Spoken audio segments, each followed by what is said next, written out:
मौसम से जुड़ी जानकारी और लाइव मौसम खबरों के लिए हमारे YouTube चैनल को सब्सक्राइब करें और बेल आइकॉन दबाकर हर अपडेट पर रखें नजर। नमस्ते दोस्तों, स्काई मैट वेदर में आप सभी का बहुत बहुत स्वागत है। मेरा नाम महेश पलावत है।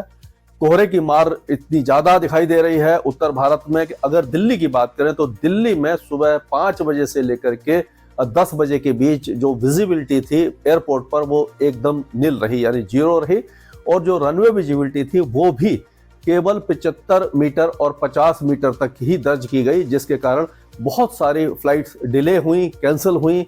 और जो उत्तर भारत में जो ट्रेन चल रही हैं वो भी काफी ज्यादा देरी से चल रही हैं। सड़क यातायात भी बाधित हो रहा है, यानी कि घने कोहरे के कारण जो यातायात है वो हवाई हो, रेल हो या सड़क यातायात, सब पर ये प्रभाव देखने को मिला है। तो उसमें क्या होता है कि जब इस तरह का एक तरह से कोहरा जब बढ़ जाता है तो पहले से ही पता लगाना बहुत ज़्यादा जरूरी हो जाता है कि आप पहले ही घर से निकलने से पहले ट्रेन टाइमिंग और जो फ्लाइट टाइमिंग्स के बारे में पता कर लें तो वो ज़्यादा अच्छा रहता है, क्योंकि उससे आप जो परेशानी से बच जाते हैं। तो अब जो इस समय जो स्थिति बनी हुई है, आज 14 जनवरी है और 14 जनवरी को अगर हम देखें तो ये शाम 4 बजे का सैटेलाइट पिक्चर है। इसमें भी आप देख सकते हैं कि घना कोहरा उत्तर प्रदेश के कई इलाकों में, खास करके उत्तरी जो उत्तर प्रदेश है, उत्तर प्रदेश के उत्तरी इलाके हैं, वहां पर आप देखिए पूरे इलाके में जमा हुआ है। बिहार के कुछ इलाकों में है, पश्चिम बंगाल के साथ साथ त्रिपुरा और बांग्लादेश में कोहरा है। और उसी तरह से आप देखिए पंजाब और उत्तर पश्चिमी राजस्थान और पाकिस्तान में कोहरा है, यानी कि इतना जो समय हो चुका है। सुबह के समय तो पूरे इलाके में था, यहाँ से यहाँ तक पूरे इलाके में घना कोहरा छाया हुआ था। और जैसे जैसे सूरज थोड़ा सा प्रखर होता है तो कोहरा लिफ्ट हो जाता है और जब धूप निकलने लग जाती है, लेकिन धूप बहुत ज्यादा तेज नहीं होती, मंद धूप होती है, इसीलिए जो टेम्परेचर है बहुत ज्यादा बढ़ नहीं पाते। अगर हम 13 जनवरी की बात करें तो 13 जनवरी को भी जो मैक्सिमम टेम्परेचर थे वो अगर आप देखें तो मेरठ में 15, यानी 15 से और 15.2 से शुरू किया मैंने। और मेरठ है, नजीबाबाद है, कलिम्पोंग है, सब 15 के आसपास है। श्रीनगर भी 15 के आसपास था, यानी कि श्रीनगर से भी कम आप देखेंगे नाहन, ऊना, शाहजहांपुर और अलीगढ़, रोहतक, बरेली, ये 14, 4, 13, 8, 14 के आसपास है। और फिर अगर आप लुधियाना, पटियाला और अंबाला के आसपास चले जाते हैं तो यहाँ पर 12 और 13 के बीच में तापमान है। अमृतसर में 11 था और जम्मू में 8.9 डिग्री था। तो इतना ज्यादा यानी गिरावट देखने को मिली। तो कोल्ड डे कंडीशन अभी भी बनी हुई है। और इस तरह से अगर मिनिमम टेम्परेचर आज 14 जनवरी के हम देखते हैं तो श्रीनगर से अगर शुरू करें तो -4.2 है, वाजीगंज में -4 है, बनिहाल में -0.8 है।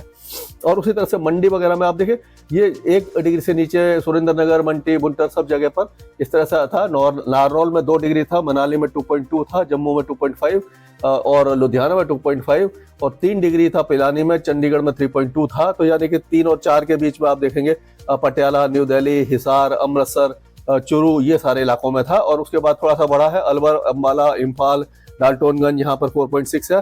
5 डिग्री आप देख सकते हैं कि डाल्टनगंज से लेकर के मुरादाबाद, रोहतक, साबौर, ये सब जगह 5 डिग्री, यानी इतना नीचे तापमान लगातार देखने को मिल रहा है। तो अब क्या है कि जो इस समय स्थिति बनी हुई है, अगर हम देखें तो अभी हवाएं तो चल रही हैं लेकिन इनकी जो रफ्तार है वो कम है। उत्तर दिशा से हवाएं चल रही हैं, इसीलिए मिनिमम टेम्परेचर गिर रहे हैं।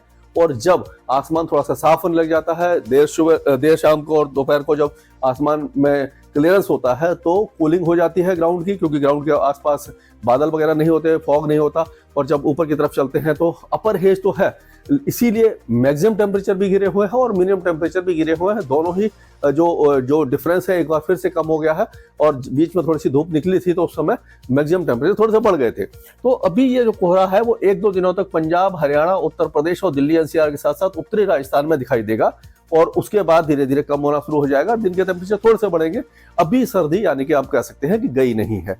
और सबसे बड़ा जो फैक्टर है वो अभी तक जो स्नोफॉल नहीं हुआ है, और ऐसा लग रहा है कि ये जनवरी के सेकेंड हाफ में एक बार बर्फबारी शुरू होगी। जो दूसरा वेस्टर्न डिस्टर्बेंस है, ये वेस्टर्न डिस्टर्बेंस आएगा, 16, 17, 18 तारीख को हल्का स्नोफॉल पहाड़ों पर दे सकता है, लेकिन बहुत ज्यादा इसका इम्पैक्ट तो दिखाई देने वाला नहीं है। लेकिन उसके बाद अभी भी उम्मीदें बाकी हैं कि फरवरी और मार्च तक स्नोफॉल होता है। तो पिछले साल की तरह हो सकता है डिलेड स्नोफॉल हो और इस बार जनवरी के आखिर में और फरवरी में अच्छा स्नोफॉल देखने को मिल जाए, उम्मीदें बरकरार हैं। और अभी तक कोई मॉडल वैसे दिखा नहीं रहा है इसके बारे में, क्योंकि मॉडल 10-15 दिन से आगे की एक्यूरेसी उनकी होती ही नहीं है और उसी लिए हम उस पर रिलाय नहीं करते हैं। तो आप देखेंगे अभी पंजाब, हरियाणा, दिल्ली, उत्तर प्रदेश और राजस्थान, इन सारे इलाकों का मौसम शुष्क रहेगा और कोई भी वेदर एक्टिविटी नहीं होगी। हालांकि कोहरा वगैरह छाएगा, कोल्ड डे और कोल्ड वेव कंडीशन चलती रहेंगी। फ्रॉस्ट जो है यानी पाला जो है वो माफ कीजिएगा हरियाणा और राजस्थान के कई इलाकों में दिखाई देने वाला है। तो यानी कि तापमान नीचे रहेंगे, उसके कारण ये सारा जो माहौल है वो बना रहेगा।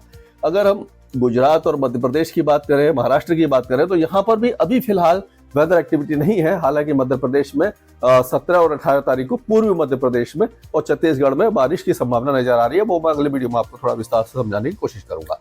तो अभी फिलहाल अगले 2-3 दिनों तक के लिए कोई भी यहाँ पर मौसमी गतिविधि आपको दिखाई नहीं देगी। उत्तरी हवाएं चलेंगी, जिससे कि थोड़ा थोड़ा टेम्परेचर अब गिरना शुरू होगा।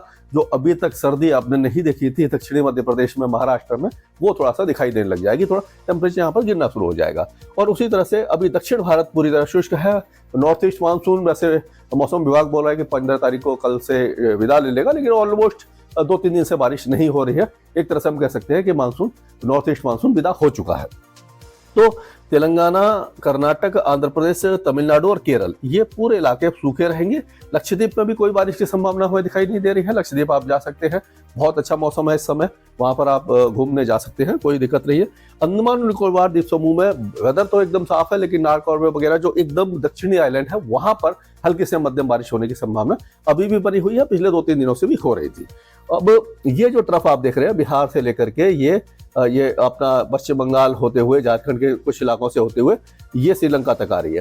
तो ये जो ट्रफ है इसका अभी, क्योंकि यहाँ पर मॉइस्चर इनकर्जन नहीं हो रहा है, इसीलिए बिहार, झारखंड, पश्चिम बंगाल तो शुष्क रहने वाले हैं। पूर्वोत्तर राज्यों में भी कोई बारिश की गतिविधियां नहीं है, लेकिन बिहार के कुछ इलाके, झारखंड, छत्तीसगढ़, उड़ीसा और मध्य प्रदेश के साथ साथ पश्चिम बंगाल में जो बारिश की गतिविधियां 16-17 तारीख के आसपास होंगे, उसके बारे में अगले वीडियो में थोड़ा डिस्कस कर लेंगे। तो अभी तक हम कह सकते हैं कि अगले 3 दिनों का मौसम पूरे भारत का लगभग शुष्क रहेगा।